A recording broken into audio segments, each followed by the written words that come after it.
वंदे मातरम दोस्तों, आज हमको जानना है कृषि का इतिहास।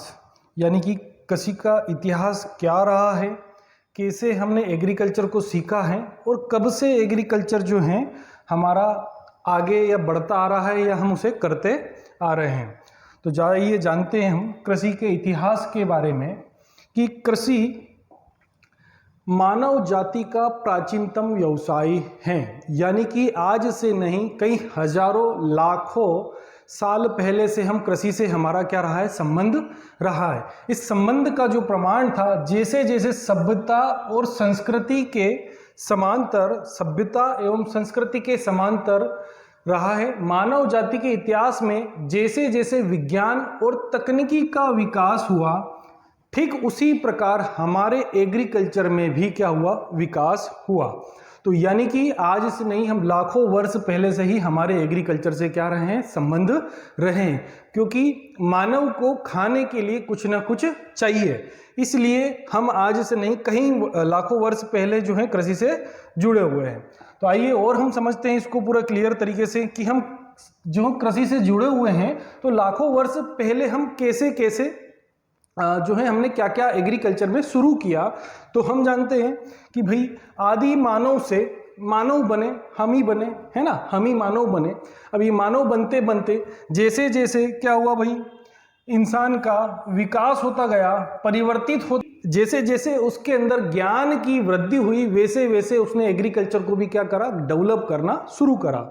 अब हम यहाँ तक पहुँचे, यहाँ के पहुँचने के बाद फिर ये भाई बोल रहा है कि हम शायद गलत रास्ते पर आ गए। मेरे दोस्तों, वापिस चलो, ये रास्ता हमारे लिए नहीं है। क्योंकि क्या हुआ कि भाई एग्रीकल्चर में जब हम क्या थे, आदि मानव जब थे, हमारी कोई व्यवस्था, यानी कि ये काल हम देख रहे हैं ना, ये बहुत अच्छा काल था। क्यों? क्योंकि ना इंसान को कपड़े की आवश्यकता है, ना कार की, ना मकान की, ना किसी चीज़ की आवश्यकता नहीं है। आज हम जिस स्थिति में पहुँचे, मोबाइल चाहिए, है ना, कार चाहिए, मकान चाहिए, बहुत सारी चीज़ें हमें क्या चाहिए होती है। तो इसलिए बोल रहा भाई कि इस दुनिया में पता नहीं क्या क्या आवश्यकता है, हम गलत रास्ते पर आ गए हैं। शायद हम थोड़ा सा और आगे बढ़ेंगे या थोड़ा सा और हमारा जीवन आगे बढ़ेगा तो हो सकता है शायद इंसानों में भी क्या आने लगे, पर आने लगे, और पर आने के साथ साथ क्या हो, इंसान भी उड़ना शुरू करे। तो इसलिए भाई बोल रहे हैं कि हम आगे नहीं चलें, क्योंकि हमारा रास्ता ये गलत है, इसलिए हमें वापिस उसी काल की ओर बढ़ना है। तो आइए जानते हैं हम एग्रीकल्चर में हमने किस किस तरह से एग्रीकल्चर के साथ विकास हुआ। पूरा पाषाण काल की अगर हम बात करें तो ये जो काल था, यानी कि हम जो बात कर रहे हैं वो 2.5 लाख से 10,000 ईसा पूर्व की बात कर रहे हैं। ठीक है। अब ये जो ईसा पूर्व में जब क्या गया, सबसे पहले क्या शुरू हुआ, यानी कि क्या करा, शिकार और खाद्य संकलन, यानी कि शिकार करना शुरू करा। शिकार के साथ साथ में उन्होंने खाद्य संकलन शुरू करा, जिससे क्या हुआ कि भाई अपना सिर्फ भरण पोषण हो पाए, अपना जीवन चल पाए, ठीक है, पेट भर पाए। इसलिए हमने इस काल में ये सीखा, क्योंकि इंसान है, भूख लगेगी, इस पापी पेट को जब भूख लगेगी तो कुछ ना कुछ तो खाने को चाहिए, तो जो उनको मिला वो उनने खाया। ठीक है। तो ये काल में जो है पूरा पाषाण काल में हमने ऐसा किया। अब इसके बाद हम जब जैसे ही आगे बढ़ते हैं, पूरा पाषाण काल से और आगे की ओर आते हैं, तो यानी कि हमारा आता है मध्य पाषाण काल। इस मध्य पाषाण काल में 10,000 से 4,000 ईसा पूर्व की हम बात कर रहे हैं। तो फिर हम थोड़ा और आगे बढ़े, तो थोड़ा और आगे बढ़ने के साथ साथ हमें क्या आई, थोड़ी समझ आई। ठीक है, और थोड़ी समझ आई। तो हमने सिर्फ शिकार करने के साथ में जो खाद्य संकलन, यानी कि उनको इकट्ठा करने के साथ साथ में अस्थायी आवासन, यानी कि हमारे रहने के लिए जो है टेम्परेरी क्या किया, उन्हें रहने के लिए जगह बनाई। ठीक है। उसके साथ में इस युग में पशुपालन प्रारंभ हुआ। क्या करा भैया कि सिर्फ हम लोग सिर्फ ना शिकार करते थे, उसके साथ साथ में हमने क्या शुरू करा, पशुपालन भी शुरू करा। कि जब उनमें समझ आने लगी, तो समझ आने के साथ साथ में ऐसा लगा कि सिर्फ शिकार करके खाने से तो एक दिन ये सारे जीव खत्म हो सकते हैं। तो इसलिए क्या करा कि इनको पालो। ठीक है, इनको पालेंगे। जब उनने क्या हुआ कि भाई शिकारों के साथ में उनके बच्चे को देखा, कि भाई ये जनने को देखा, तो उनमें धीरे धीरे उनमें विकास हुआ। तो ये सारी चीज़ें उन्होंने समझी, तो इसलिए उन्होंने क्या करा, भाई पालना भी शुरू करा और अपने रहने के लिए थोड़े बहुत झोपड़ी वोपड़ी बनाना शुरू करी। पशुओं के झुंड के साथ एक स्थान पर उपलब्ध फलों एवं चारागाहों के दोहन के पश्चात दूसरे स्थान की तरफ प्रस्थान करा। यानी कि अभी उनमें ये समझ नहीं थी कि हम जिस जगह पर हैं उस जगह पर वापस हम क्या कर सकते हैं, यहाँ पर जो है और ज़्यादा लंबे समय तक रह सकते थे, क्योंकि आसपास के चारे फल वगैरह जब खत्म हो जाते थे तो वो लोग क्या करते थे, अपना जगह उठाकर दूसरी जगह वो चले जाते थे। तो इसीलिए वो क्या करते थे कि दूसरी तरफ प्रस्थान करते थे, जिसे शिफ्टिंग हम बोलते हैं। शिफ्टिंग फार्मिंग जो है हम लोग इसे समझते हैं। तो हमारा 10,000 से 4,000 ईसा पूर्व में अस्थायी आवासन शुरू करा, पशुपालन हमने शुरू करा, और उसके साथ साथ में चारागाह फलों के साथ साथ में हमने क्या करना शुरू करा, जगह बदलना शुरू की। अब उसके बाद और थोड़ा हम आगे बढ़े और थोड़ी जो है समझ आने लगी, तो नवपाषाण काल आया। कौन सा? अब ये है 7,000 से 1,000 ईसा पूर्व की हम बात कर रहे हैं। थोड़ा और आगे बढ़े तो इसमें इस नवपाषाण काल में क्या हुआ, खाद्य उत्पादन संकलन यानी इकट्ठा करने के साथ साथ में हमने अब खाद्य का उत्पादन भी शुरू करा। इस खाद्य उत्पादन के साथ साथ जो पशुपालन था तथा स्थायी आवासन, अब हम क्या करने लगे, स्थायी आवासन यानी कि एक ही जगह पर लंबे समय तक रहने का उन्होंने क्या करा, शुरुआत की। उसके साथ में इस युग में मानव ने पत्थरों की परिकृत औजारों से जंगल की कटाई यानी कि औजार बनाने लगे, फिर जंगल की कटाई करना प्रारंभ की और कृषि योग्य जमीन तैयार करना शुरू की। और संभवतः इसी युग में कृषि की क्या शुरुआत, विधिवत शुरुआत हुई, यानी कि उनको इस नवपाषाण काल में समझ आ गया था कि हमें पशुपालन भी करना है, एक जगह पर खेती भी करना है, और सारी चीज़ों को हम जब देख रहे हैं ना कि पशुओं के साथ साथ में भाई ऐसा नहीं कि उन्हें शिकार करना बंद कर दिया, शिकार के साथ साथ में उन लोगों ने क्या करा कि पशुओं को पालना भी शुरू करा, साथ में जो है खेती भी शुरू करी, और स्थायी तौर से अपने एक जगह पर 2, 5, 10 मकान बनाकर वो क्या हुए, झोपड़ी वगैरह बनाकर रहने लगे, और लगातार लंबे समय तक क्या होने लगे, उस जगह पर रहना शुरू किया।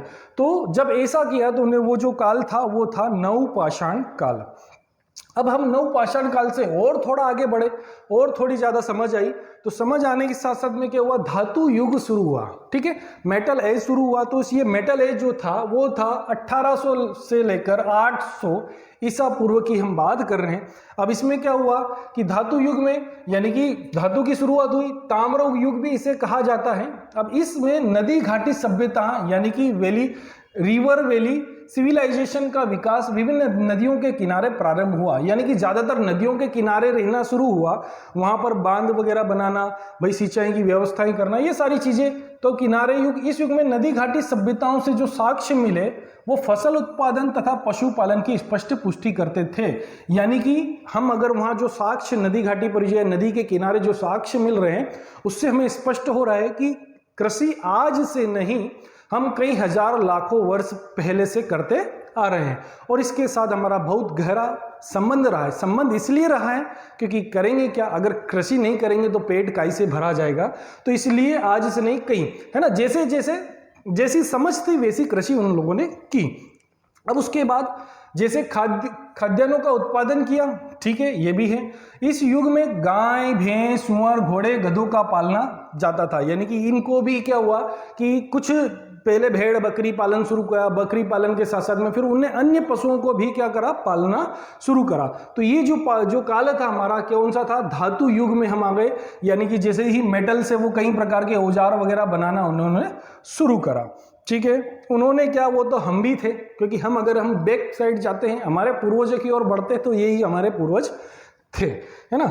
अब आगे हम जाते हैं कि इस धातु युग के साथ आगे हम बढ़ते हैं। तो धातु युग तक तो मतलब एग्रीकल्चर में धातु युग नहीं, हम पहले से जब से आदि मानव के समय से कृषि का और हमारा संबंध रहा है।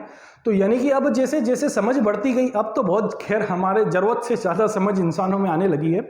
तो यानी कि जैसे जैसे समझ बढ़ती गई वैसे वैसे हमने क्या करा, एग्रीकल्चर का विकास करा। अब विकास के साथ साथ हमें आते हैं, बात करते हैं थोड़ा सा, यानी कि 10,000 ईसा पूर्व में हमने शिकार करना और कुछ चीजों को इकट्ठा करना शुरू किया। 8,700 ईसा पूर्व की अगर बात करें तो हमने भेड़ पालन चालू करा। 7,700 ईसा पूर्व की बात करें तो फिर हमने बकरी पालन चालू किया। फिर हम धीरे से और आगे बढ़े, 7,500 ईसा पूर्व की बात करें तो धीरे धीरे हमने गेहूं जौ की खेती करना शुरू करी। ठीक है, फिर 6,000 ईसा पूर्व की हम बात करें तो क्या हुआ, गौ पशुओं और सुकर पालन जो है उन लोगों ने शुरू करा। उसके बाद 3,400 ईसा पूर्व तक हम पहुंचे तो हमने पहिए का आविष्कार कर लिया। ठीक है, अब पहिए का जब आविष्कार कर लिया तो पहिए के बाद बैलगाड़ी भी बनी होगी, है ना, तो बैलगाड़ी भी उन लोगों ने बनाई पहिया बनाया, फिर बैलगाड़ी। उसके बाद 2009 से ईसा पूर्व की हम बात करें तो क्या बन गया, अब बैलगाड़ी बन गई भाई, तो और दिमाग लगाया तो भाई इसको कैसे खोदा जाए, जोता जाए, तो उन लोगों ने किसका विकास किया, हलों का विकास करा और सिंचित खेती का क्या करा, प्रारंभ किया। क्योंकि वैसे ही नदी के किनारे रहने लगे तो वहां से उन्हें जो है सिंचाई के लिए कुछ साधन जुटाए होंगे, तो और किस जो है उस खेती के लिए उन्होंने क्या करा, सिंचाई की शुरुआत करी। तो ये जो है बहुत सारी जो है 10,000 से लेकर 2009 ईसा पूर्व तक बहुत सारी घटनाएं, और धीरे धीरे हम क्या बढ़े, आगे बढ़ते गए और आगे बढ़ते चले जा रहे हैं। ठीक है, अब हम बात करते हैं कि और भी हम अगर बात करें तो हम अब बहुत ही करीब आ चुके हैं। 16वीं शताब्दी की हम बात करें, 16वीं शताब्दी में हम प्रवेश कर चुके थे। तो पुर्तगालियों के द्वारा भारत में अनेक फसलों को लाना, यानी कि जो फसलें हमारे यहाँ नहीं थी वो पुर्तगालियों द्वारा लाई गई। तो जैसे आलू हुआ, टमाटर हुआ, मिर्च, कद्दू, पपीता, अनानास, अमरूद, काजू, मूंगफली, तंबाकू, है ना, अमेरिकन कपास, रबर, ये सारी जो फसलें थी वो क्या हुई, 16वीं शताब्दी में पुर्तगालियों के द्वारा कहाँ लाई गई, भारत में लाई गई। हम बात कर रहे हैं, अब थोड़ा और आगे बढ़ते हैं, 1880 सन की बात करते हो तो अकाल कमीशन नियुक्त किया गया। यानी कि क्या हुआ कि कई प्रकार से मौसम के कारण या किसी और जो है हमारे प्रकृति के प्रकोप के कारण बहुत सारी जगहों पर क्या शुरू हुआ, अकाल शुरू हुआ, तो लोगों को बहुत ज़्यादा नुकसान होता था। तो वहाँ पर क्या हुआ, फिर अकाल कमीशन शुरू हुआ उस नुकसान की भरपाई करने के लिए। फिर हम थोड़ा सा और आगे बढ़ते हैं तो 1901 में इरिगेशन कमीशन लाया। ठीक है, यानी कि ज़्यादा से ज़्यादा सिंचाई पर जो है फसलों की सिंचाई पर ध्यान दिया गया। उसके बाद 1905 में हमारा इंपीरियल एग्रीकल्चर रिसर्च इंस्टीट्यूट यानी कि IARI पूसा बिहार में इसकी स्थापना की गई, ताकि एग्रीकल्चर पे क्या किया जाए, ज़्यादा से ज़्यादा रिसर्च किया जाए। तो हमने ये स्थापना करी। उसके बाद फिर हम आगे बढ़ते हैं, स्थापना के साथ कि हम धीरे धीरे, और अभी तो बहुत सारी चीज़ है ना। 1905 में 1907 में देश में 6 कृषि कॉलेज खोले गए। जब भारत और पाकिस्तान एक था तब की हम बात कर रहे हैं 1905 में, कि जैसे साबौर, पूना, कानपुर, नागपुर, लाथलपुर जब ये पाकिस्तान में था, तो यानी कि और कोयम्बटूर में कई कृषि विद्यालय जो है महाविद्यालय खोले गए। तो इन महाविद्यालयों में कृषि पर विशेष पढ़ाई लेकर और बहुत सारी चीज़ों को लेकर काम शुरू हुआ। फिर 1912 तक हम पहुंचे तो कोयम्बटूर में गन्ने का प्रजनन केंद्र खोला गया कि गन्ने पर विशेष फोकस किया जाए। ठीक है, 1929 पर imperial council of agriculture research ICAR का शुभारंभ किया गया। उसके बाद 1960 में जब हम आते हैं तो भारत में प्रथम कृषि विश्वविद्यालय GV पंतनगर जो है पंतनगर में इसकी स्थापना की गई। फिर हम आते हैं 1973 में हम अगर बात करें तो department of agriculture research and education की स्थापना की गई कि ज़्यादातर एग्रीकल्चर पर, हर एग्रीकल्चर के सभी डिपार्टमेंट पर क्या करा, ध्यान देना शुरू करा। तो हम 2.5 लाख ईसा पूर्व से जब 1973 तक पहुंचे तो कई घटनाएं जो घटी, और उन घटनाएं को हमने धीरे धीरे सामना करते चले गए और आगे बढ़ते चले गए। तो इस प्रकार से हमारा कृषि के साथ बहुत अच्छा संबंध भी रहा है, और हमने उसको धीरे धीरे क्या करा, विकास की ओर लेते भी आए। और भी विकास, हम अभी विकास रुका नहीं है, विकास अभी तो चल रहा है। ठीक है, तो विकास अभी रुका नहीं है, विकास चल रहा है। तो विकास चलने के साथ साथ में, अब ये तो बहुत पुरानी बातें थी, ठीक है, कि भाई हम आदि मानव काल और बहुत हजारों वर्ष पूरे की बात हम कर रहे हैं, लाखों वर्ष की बात कर रहे हैं। तो अब हम बहुत करीब अगर आते हैं तो हम बात करते हैं 200, 500, 700 साल के आसपास की अगर हम बात करें तो हमारा जो वो कृषि करने का जो तरीका था, तो उसे हम बोल सकते हैं प्राचीन भारतीय कृषि। ठीक है, प्राचीन भारतीय कृषि। तो इस प्राचीन भारतीय कृषि में क्या होते थे, हमारे दादाजी के दादाजी हैं क्या चला रहे थे, हल चला रहे थे। हमने ज़्यादातर जो है बैलों के द्वारा या पशुओं के द्वारा खेती करना शुरू करी थी। ठीक है, तो उस खेती करने में जब हम ऐसा करते थे, जब बैल और क्या होता था भाई, ज़्यादा से ज़्यादा इंसानों के द्वारा खेतों में काम किया जाता था, तो वो जो काल था वो प्राचीन भारतीय कृषि से संबंधित है। इस पर हम अगला लेक्चर बनाने वाले कि प्राचीन भारतीय कृषि हमारी कैसी रही थी और क्या क्या उसमें हमें समस्याएं थी, उसमें हमने क्या क्या उस समस्याओं का सामना किया। ठीक है, अब हम बात करते हैं उसके बाद, अब इस प्राचीन से भी हम बहुत आगे बढ़ चुके हैं। ठीक है, प्राचीन से हम आगे बढ़े हैं। अब जो युग हमारा चल रहा है, जिस युग में हम हैं, उसे बोलते हैं कृषि युग, क्योंकि हमने बहुत ज़्यादा यहाँ पर कृषि में क्या कर लिया है, परिवर्तन कर लिया है, तो इसलिए हम इसे कृषि युग कहते हैं। और जिस युग में हम चल रहे हैं वही कृषि युग है, और इसमें हमने बहुत ज़्यादा मॉडर्न फार्मिंग पर जो है काम चल रहा है। अभी पूरी तरह से हम लोग मॉडर्न नहीं हुए हैं, फिर भी मॉडर्न फार्मिंग से काम चल रहा है, ठीक है। तो अब हम प्राचीन के बाद हम बात करेंगे कृषि युग की, बात करेंगे कृषि युग में हमने क्या क्या आविष्कार कर लिया है, कैसा जो है हम कृषि पर परिवर्तन और लाना चाह रहे हैं, उन सारी चीज़ों पर हम डिस्कस करेंगे। अगर वीडियो अच्छा लगता हो तो लाइक, सब्सक्राइब और शेयर करिए। जय हिंद, वंदे मातरम।